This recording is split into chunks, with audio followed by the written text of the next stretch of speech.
Bonjour les amis, c'est Mia Guéry, spécialiste en hypnose régressive et consultante des archives akashiques.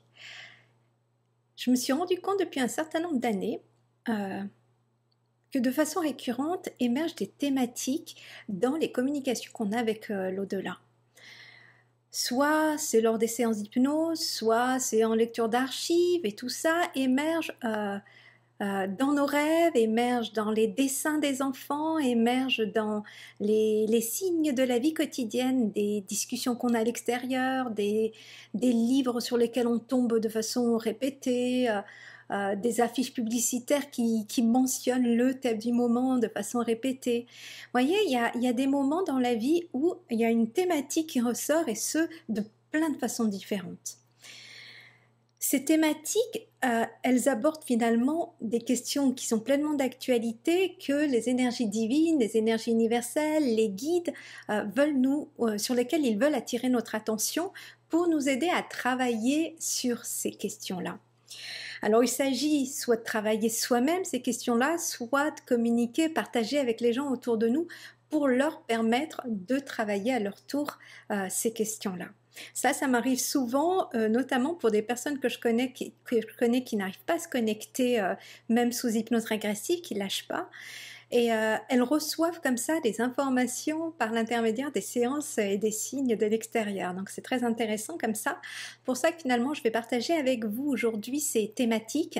Alors comme elles sont commencées il y a un certain nombre de temps, je vais faire une rétrospective assez rapide, mais juste pour vous donner une idée des thématiques que les guides ont abordées jusque-là, que la vie a abordées jusque-là.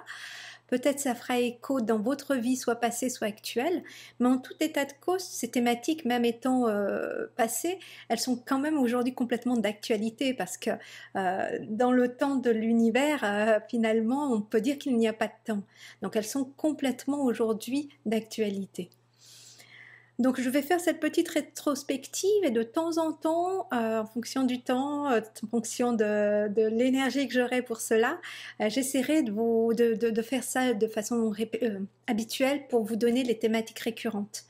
Alors c'est pas toutes les semaines il y a une nouvelle thématique, mais vous verrez, ça peut se répéter assez souvent. Donc la toute première thématique qui m'a frappée, celle qui m'a paru la plus évidente, c'est la thématique de l'œil. L'œil était une vision, une image, quelque chose qui est revenu très très souvent. Il y a de cela peut-être à peu près 2 ans, 1 an, 2 ans, je ne sais plus. En tout cas, c'était une image qui revenait chez les gens sous hypnose, qui revenait chez les enfants, qui dessinent, plusieurs enfants dans mon entourage ou auprès de clients qui m'ont consulté, ont dessiné, sans s'en rendre compte, un énorme œil. Donc je vais vous mettre la photo là comme ça pour vous donner une idée. C'est vraiment juste dans un espace blanc, un espace noir, peu importe, un œil énorme, très clair, très net, avec la pupille, l'iris, etc. Une image d'un œil juste présent. Pour certains, cet œil flottait, pour d'autres, elle est complètement fixe, mais en tout cas, cet œil est répété. Personnellement, je l'ai vu aussi dans mes visions intérieures, alors je ne sais plus c'était à quelle occasion, mais voilà, c'est un œil qui revenait. Donc je suis allée demander à mes archives, j'ai demandé aussi aux personnes qui me consultaient sous hypnose, c'est quoi cet œil? Donc à elle, j'en avais absolument pas parlé, elle ne savait pas du tout quelle était ma conception de l'œil, mais n'empêche qu'il y a quelque chose de commun qui a émergé de tout cela, c'est que cet œil représente l'œil du divin. L'œil du divin, on m'expliquait que c'est l'énergie universelle. Vous l'appelez Dieu, vous l'appelez la source, vous l'appelez l'énergie universelle, vous l'appelez le champ de conscience, vous l'appelez comme vous voulez, mais on me disait que c'était l'œil du divin. Moi, je vais l'appeler comme ça. L'œil du divin qui, dit-on, s'est rapproché de la dimension terrestre. C'est-à-dire que le divin est partout et en tout temps et accessible pour tous, ça c'est un fait, mais beaucoup ne parvenaient pas jusque-là à entrer en communication, en contact avec ce divin, ne parvenaient pas à le sentir proche d'eux. Ce qu'on m'a expliqué, c'est que on en est arrivé actuellement dans une période durant laquelle le divin s'est rapproché de l'humain incarné. Comment a-t-il fait ça? Eh bien, il a tout simplement abaissé le voile qui sépare les plans divins du plan terrestre. Ce qui fait qu'aujourd'hui, le voile s'étant affiné, il est beaucoup plus facile pour nous de communiquer avec ce divin. On nous dit que l'objectif, c'est de nous permettre d'entrer en communication beaucoup plus facilement avec le monde subtil.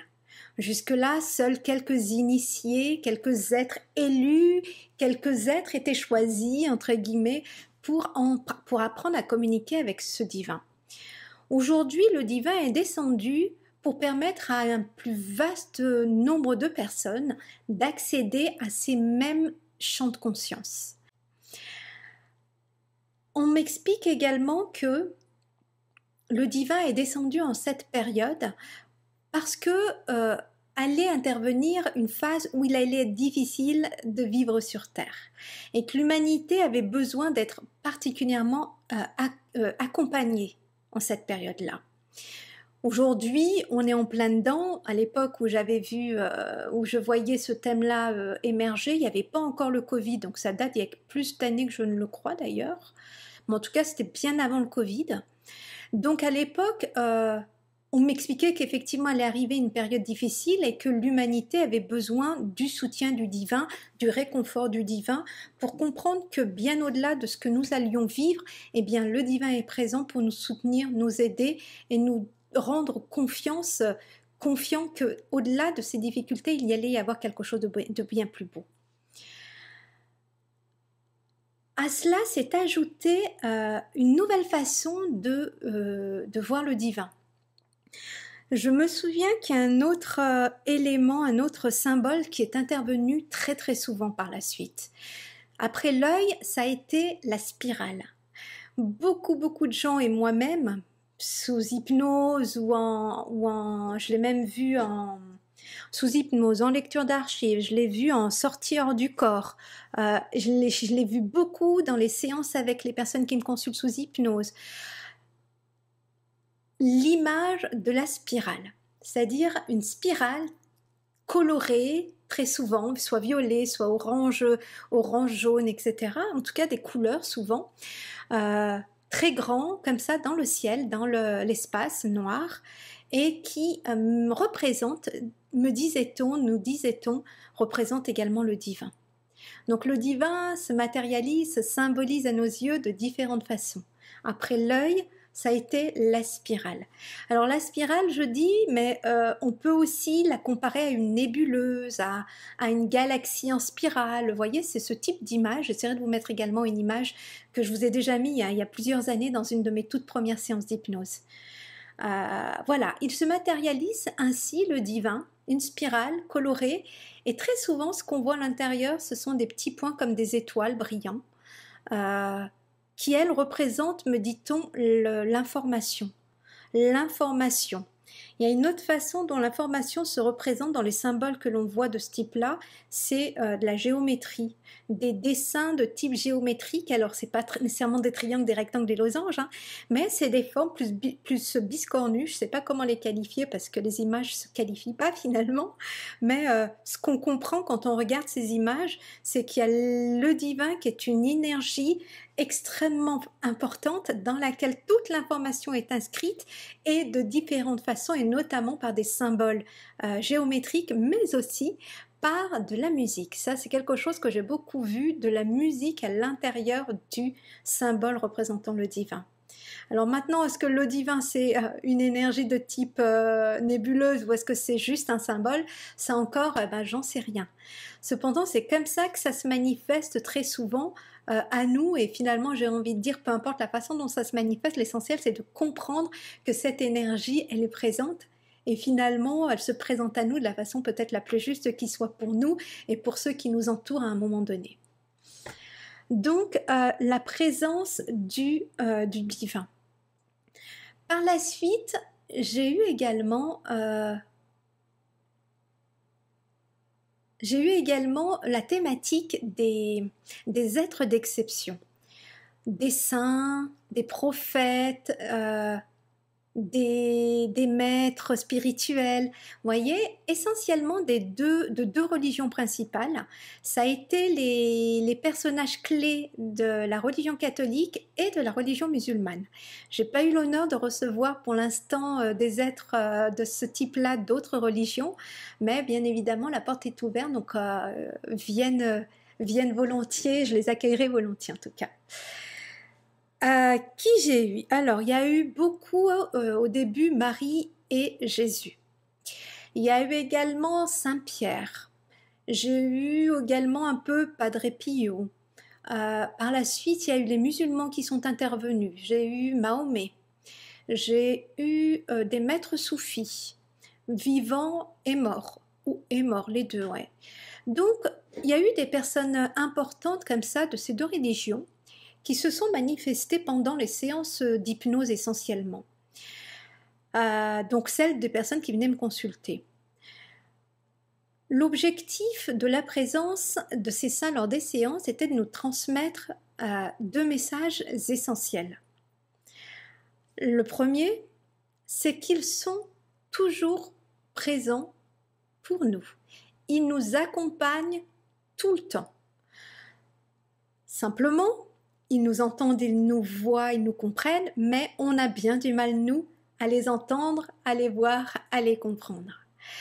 Le deuxième message qu'il nous indique, c'est qu'il est important de les solliciter, de leur faire les demandes quand on a besoin de leur soutien. Parce qu'effectivement, tout comme le divin, les êtres d'exception spirituelle sont également descendus plus proches de nous. Le voile s'étant abaissé, il est de fait pour eux également plus facile d'intervenir auprès de nous et de se faire entendre, voir de nous.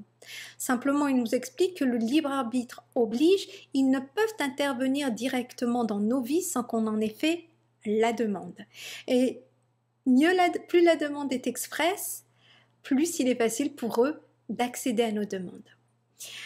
On nous explique que effectivement ils sont présents, ils sont là à notre disposition, mais qu'ils ne sont là finalement que comme les représentants du divin. Dieu, la source, l'énergie universelle, vous l'appelez comme vous voulez. Dieu, la source, est toujours disponible, simplement en fonction de notre état de conscience spirituelle. Il va être beaucoup plus facile pour nous d'entendre les intermédiaires du divin que d'entendre directement la voix divine. Simplement, vous aurez constaté que de plus en plus de gens commencent à connecter la voix du divin. Vous pourrez vous-même constater en regardant sur le net, en faisant quelques recherches, que de plus en plus de personnes communiquent soit directement avec le divin, soit directement avec tous ces intermédiaires. Donc, l'objectif pour eux, c'est de nous dire « Oui, on est là, présent pour vous aider dans cette phase qui est toute particulière de l'évolution de conscience, de l'ouverture de conscience. » Nous permet de comprendre qu'au-delà du monde matériel, au-delà des apparences physiques, il y a quelque chose de bien plus grand, de bien plus large et de bien plus beau que ce que l'on imagine. Le monde spirituel qui fait partie intégrante de notre conscience est accessible aujourd'hui bien plus qu'hier. L'objectif, c'est de nous permettre, en tout cas au plus grand nombre, d'accéder par soi-même à l'information et à l'aide que ce divin autour de nous peut nous apporter pour évoluer dans nos chemins de vie. Alors, il y a un autre message derrière cette thématique des êtres d'exception des différentes religions. C'était de nous permettre de comprendre que toutes les religions se valent en termes de spiritualité, qu'il n'y en a pas une qui mène mieux, plus vite qu'une autre. Ce que nous expliquent les guides dans cette thématique, c'est que tous les chemins mènent à Rome. L'intérêt d'une religion, c'est d'établir, de tracer un chemin qu'il est plus facile pour quelqu'un qui a quelques difficultés à se projeter indépendamment, en toute autonomie dans la spiritualité. Ça permet d'avoir un chemin à suivre, une guidance que d'autres ont déjà expérimenté avant eux, ce qui permet d'avancer pas à pas sur un chemin qui a déjà été tracé. Ça permet de grandir et grandir à son rythme et en toute sécurité, en toute confiance. Simplement, pourquoi telle ou telle religion? Très souvent, c'est simplement parce que, en tant qu'âme, on a choisi de s'incarner dans un pays. On a choisi de s'incarner donc dans une famille et donc dans une culture religieuse particulière. L'objectif pour certains va être de rester dans cette religion dans laquelle ils sont nés, c'est expérimenter pleinement le cadre d'incarnation. Et c'est très bien ainsi. Pour d'autres, il va s'agir d'expérimenter plusieurs religions. Certains vont rester dans une même religion toute une vie et d'autres vont changer en cours de vie. Et c'est très bien ainsi. D'autres, à un moment donné, vont sortir du principe même, du chemin même établi par les religions, pour aller vers l'indépendance, vers l'autonomie et donc vers une spiritualité qui leur est personnelle, qui leur est propre. Et c'est encore une fois très bien ainsi.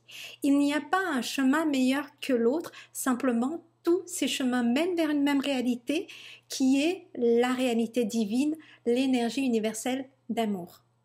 Donc là, cette thématique appelle à l'ouverture d'esprit. Elle appelle à le non-jugement. Elle appelle à l'amour de tous, peu importe la religion, peu importe la couleur, peu importe la race. Elle appelle donc à une ouverture de conscience universelle. Voilà pour cette thématique. La thématique suivante a été la thématique de l'Odyssée, l'Odyssée d'Ulysse.